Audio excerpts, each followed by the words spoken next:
السلام عليكم ورحمة الله وبركاته، متابعين قناة عالم العروض والتقنية. أهلا ومرحبا بكم في فيديو جديد.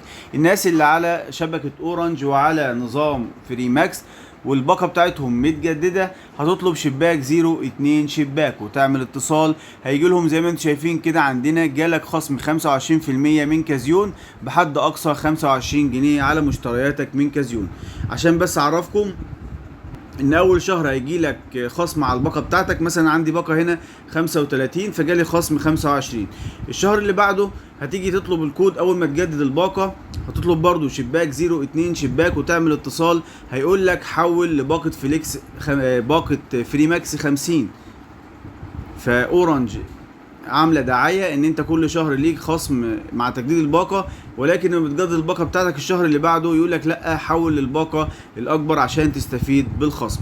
فاحنا نستفيد منه الشهر دوت والشهر الجاي لو هم عدلوا العرض ونستفيد منه تاني، او لو انت عايز ترفع الباقه بتاعتك او تفضل على الباقه بتاعتك وتبقى استفدت مره من الخصم 25% من كازيون.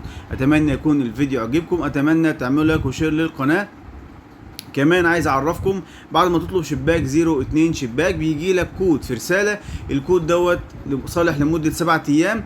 بعد ما تشتري المنتجات بتاعتك وتروح على الكاشير في كازيون تقول له معايا كود خصم، بتدخل الكود وكمان رقم الموبايل اللي جه عليه الكود بتاع اورنج، بيجي لك الخصم 25 جنيه او 20 جنيه على مشترياتك. اتمنى يكون الفيديو عجبكم، اتمنى تعملوا لايك وشير للقناه، والسلام عليكم ورحمه الله وبركاته.